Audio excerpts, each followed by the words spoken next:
What's going on, everyone? It's Adam here from No Shelf Space, and today I'm giving you a first look, or first impressions of Ticket to Ride Legacy Legends of the West. I was so excited for this game. Now, here's the thing. My gaming group has a ton of Legacy games on the go right now. So many, in fact, that we just can't play them all. And so I'm actually going to be playing this one with only 2 players. That might sound crazy, but yeah, I'm going to play it with 2 players. I've heard people say don't play it with 2. I'm going to play it with 2 just so I can actually finish it. And I think it'll be a unique perspective on how the game plays with 2 players. But let's hop in. I'm going to save my thoughts till we get past our little intro, and I'll tell you what I think. So your first game of Ticket to Ride Legacy is Ticket to Ride with just a few minor changes. You're still going to be able to draw 2 tickets, and if you take a locomotive ticket, you can tickets. You're going to be able to draw 2 train cards, and if you take a locomotive from the face up, you can only take 1. It's kind of same as traditional Ticket to Ride. If you want to get new tickets during the game, you can take 3 tickets. You have to keep at least 1. You only start with 20 trains in your first game, and as you go further into the game, you'll get more and more trains to work with. But that first game, you're only getting 20 trains. Now, you're also only getting a little bit of the board. You're essentially getting most of the eastern seaboard minus Florida. And it's really cool. I think it's streamlined the game of Ticket to Ride and made it so much better. When I played Ticket to Ride in the past, my first 10 turns are just picking up trains, trying to find the trains that I really want.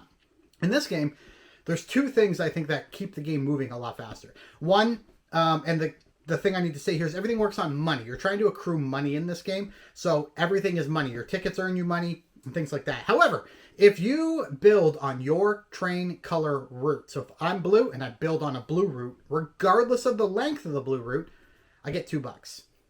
That simple. So it means that players are going to be trying to build routes faster because especially in that first game, the length of your routes doesn't matter for scoring or making money. It's just about finishing tickets.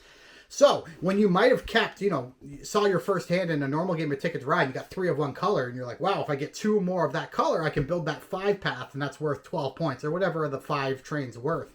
In this game, it doesn't matter. So just start building your routes and getting your stuff done. So 1, you're not trying to get long routes.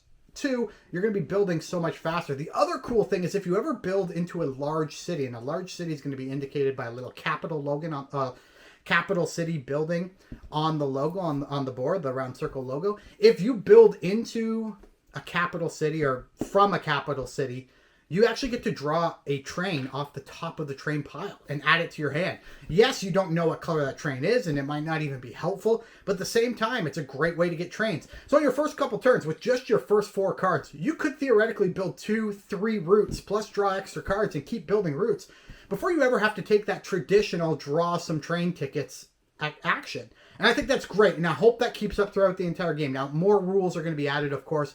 I haven't seen them all. I did see what happens after your first game, and I will talk about it at the end of this video so that you can actually, because I think it's such a cool mechanic. It's so cool. I want to tell you about it, but I'm going to save that for when I kind of close down the video. If you want to keep watching and you want to know what happens after the first game because you want to know kind of what to expect, stay tuned for that. But after the first game, you get something really cool to unlock, and there's so many different boxes in there. I think there's 6 boxes inside the actual board game box. And if you're opening up 1 per game, you're going to be almost opening up something every single game. There'll be a few games maybe where you're not actually doing something extra on top of whatever you're doing in the game. But I'm thinking that you're going to open one almost every single game. So there's always something to look forward to when you finish a game. My first game with my wife, just my wife and I playing 2 players on that small map, was fantastic. Same rules apply. If it's a double route, only one of you can go on there. If it's a triple route, as many people can go on there as possible. But there's a lot of awesome back and forth between me and my wife that I really like. Like, she's the green player. So if I can build on a green route, I'm probably going to do that. Now, I'm not a cutthroat Ticket to Ride player. And I think actually, to go back, I'm not cutthroat Ticket to Ride player. So if I need the route, I will use my wife's green one so she can't get the $2.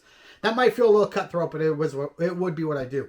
But because it's a legacy game and it's running over 12 games, I play Ticket to Ride where someone's losing, they know they're losing, and then they spend the rest of the game just trying to be a jerk and building where other people obviously want to build because they're like, I'm losing anyway, so I don't care.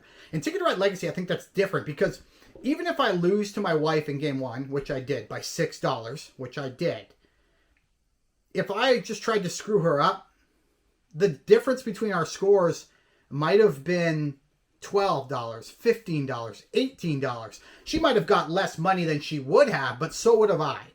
And this is a legacy game, and you're going to be adding up the money the entire game. And so you don't want to be caught in that situation where you're losing by big margins. At least I don't think you're going to want to be caught in that situation.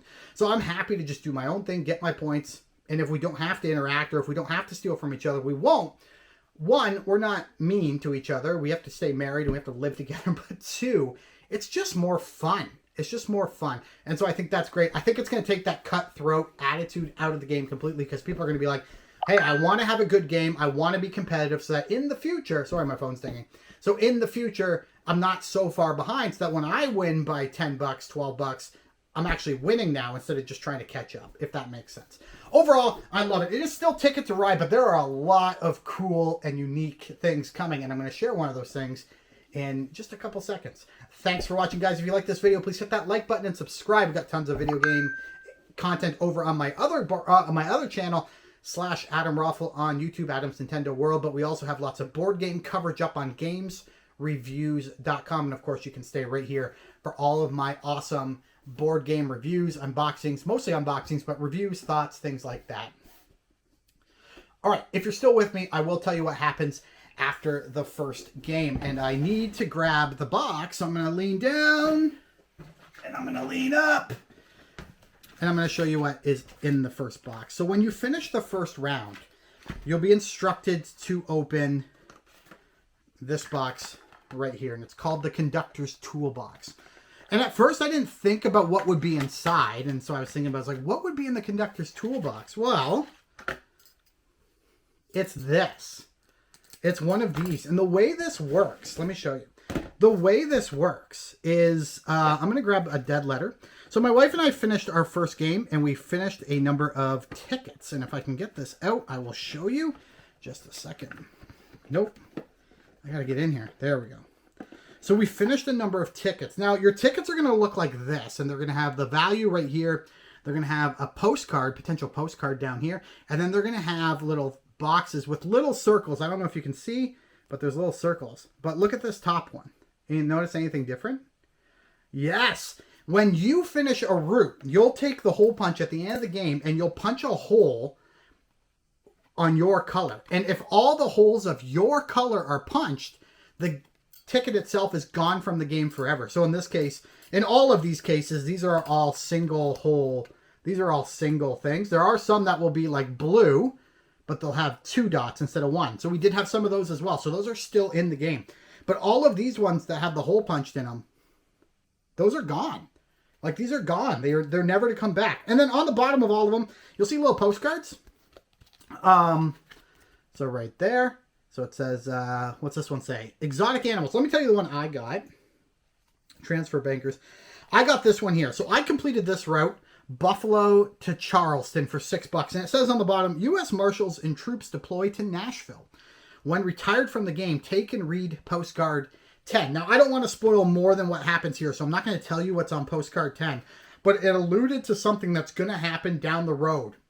It talked about something I don't even know anything about yet. But I'm intrigued to find out what this thing is for me.